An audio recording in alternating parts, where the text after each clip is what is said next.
Evangelho de Marcos, capítulos 11 e 12.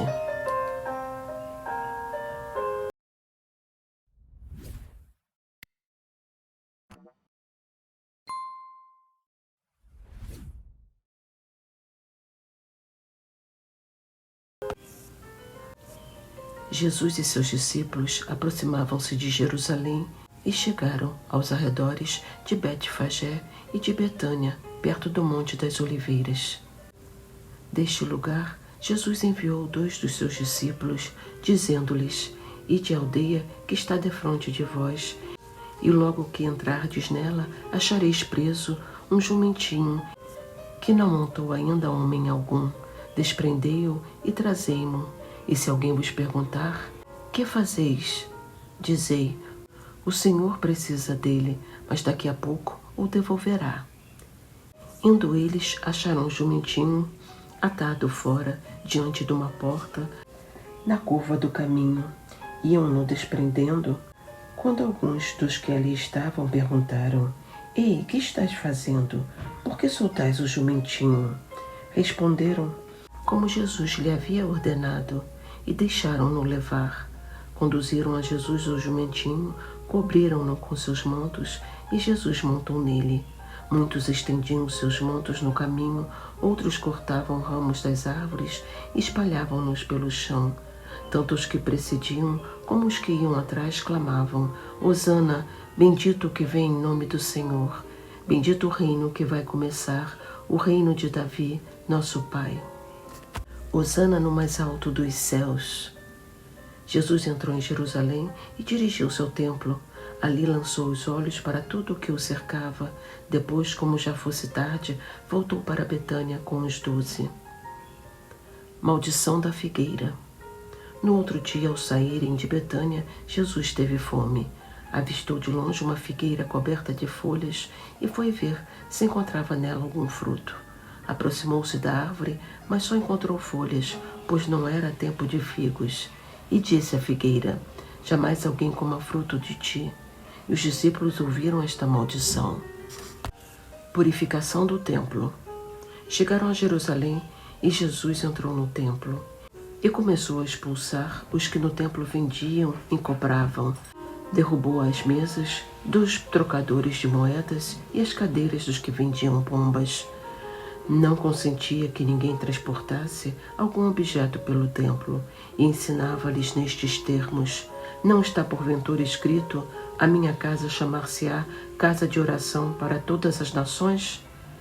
Mas vós fizestes dela um covil de ladrões. Os príncipes dos sacerdotes e os escribas ouviram-no e procuravam um modo de o matar. Temiam-no, porque todo o povo se admirava da sua doutrina. Quando já era tarde, saíram da cidade. Fé em Deus e poder da oração. No dia seguinte, pela manhã, ao passarem junto da figueira, viram que ela secara até a raiz.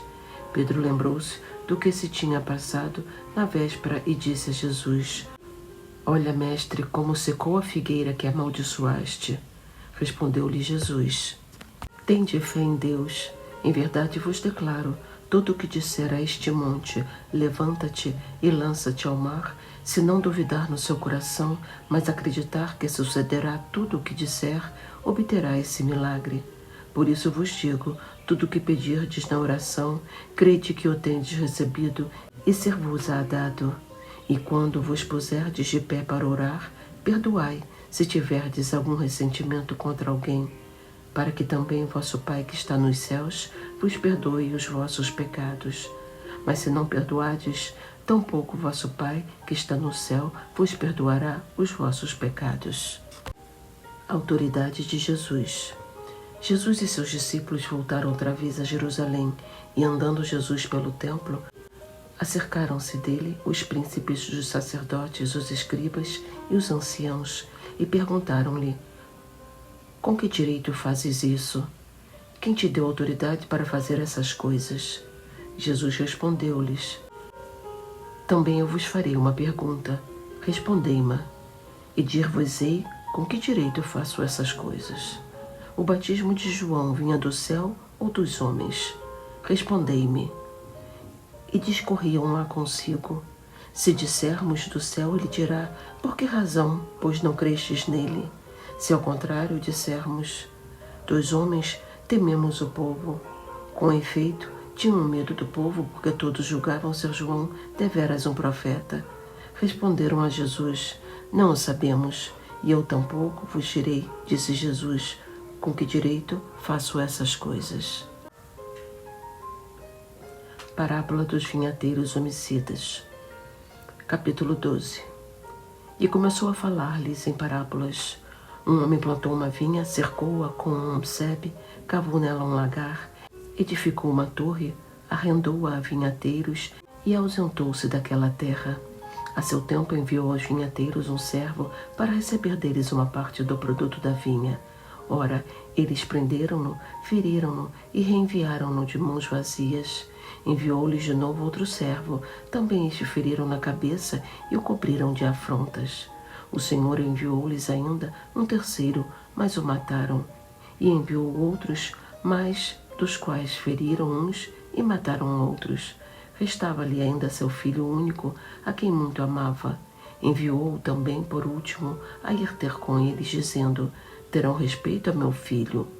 Os vinhateiros, porém, disseram uns aos outros: este é o herdeiro. Vinde, matemo-lo e será nossa herança. Agarrando-o, mataram-no e lançaram-no fora da vinha. Que fará, pois, o senhor da vinha? Virá e exterminará os vinhateiros e dará vinha a outro.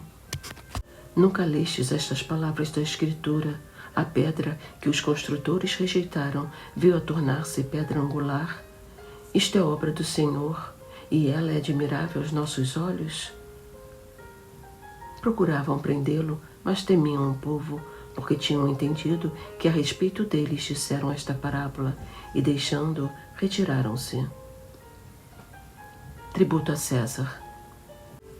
Enviaram-lhe alguns fariseus e herodianos para que o apanhassem alguma palavra. Aproximaram-se dele e disseram-lhe: Mestre, sabemos que és sincero e que não lisonjeias a ninguém, porque não olhas para as aparências dos homens, mas ensinas o caminho de Deus segundo a verdade. É permitido que se pague o imposto a César ou não? Devemos ou não pagá-lo? Conhecendo-lhes a hipocrisia, respondeu-lhes Jesus: Por que me quereis armar um laço? Mostrai-me um denário. Apresentaram-no, e ele perguntou-lhes: De quem é esta imagem e a inscrição?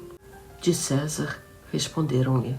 Jesus então lhes replicou: Dai, pois, a César o que é de César, e a Deus o que é de Deus.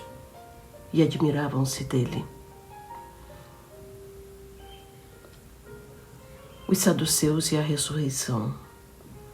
Ora, vieram ter com ele os saduceus, que afirmam não haver ressurreição, e perguntaram-lhes: Mestre, Moisés prescreveu-nos, se morrer o irmão de alguém e deixar mulher sem filhos, seu irmão despose a viúva e suscite posteridade a seu irmão. Ora, havia 7 irmãos. O primeiro casou e morreu sem deixar descendência. Então o segundo desposou a viúva e morreu sem deixar posteridade. Do mesmo modo o terceiro, e assim tomaram-na os 7 e não deixaram filhos. Por último, morreu também a mulher. Na ressurreição, a quem destes pertencerá a mulher? Pois os 7 a tiveram por mulher. Jesus respondeu-lhes: Errais, não compreendendo as Escrituras nem o poder de Deus. Na ressurreição dos mortos, os homens não tomarão mulheres, nem as mulheres maridos, mas serão como os anjos nos céus. Mas quanto à ressurreição dos mortos, não lestes no livro de Moisés como Deus lhe falou da sarça, dizendo: Eu sou o Deus de Abraão, o Deus de Isaque e o Deus de Jacó? Ele não é Deus de mortos, senão de vivos. Portanto, estás muito errados. Os 2 maiores mandamentos. Achegou-se dele um dos escribas que os ouvira discutir, e vendo que lhes respondera bem, indagou dele: Qual é o primeiro de todos os mandamentos? Jesus respondeu-lhe: O primeiro de todos os mandamentos é este: Ouve, Israel, o Senhor nosso Deus é o único Senhor. Amarás ao Senhor teu Deus de todo o teu coração, de toda a tua alma, de todo o teu espírito e de todas as tuas forças. Eis aqui o segundo: amarás o teu próximo como a ti mesmo. Outro mandamento maior do que estes não existe. Disse-lhe o escriba: perfeitamente, mestre, disseste bem que Deus é um só e que não há outro além dele. E amá-lo de todo o coração, de todo o pensamento, de toda a alma e de todas as forças, e amar o próximo como a si mesmo, excede a todos os holocaustos e sacrifícios. Vendo Jesus que ele falara sabiamente, disse-lhe: não estás longe do reino de Deus. E já ninguém ousava fazer-lhe perguntas. O Messias, filho de Davi. Continuava Jesus a ensinar no templo e propôs esta questão: como dizem os escribas que Cristo é o filho de Davi? Pois o mesmo Davi diz, inspirado pelo Espírito Santo: disse o Senhor a meu Senhor: senta-te à minha direita até que eu ponha os teus inimigos sob os teus pés. Ora, se o próprio Davi o chama Senhor, como então é ele seu filho? E a grande multidão ouvia-o com satisfação. Contra a hipocrisia dos escribas. Ele lhes dizia em sua doutrina: guardai-vos dos escribas que gostam de andar com roupas compridas, de ser cumprimentados nas praças públicas e de sentar-se nas primeiras cadeiras nas sinagogas e nos primeiros lugares nos banquetes.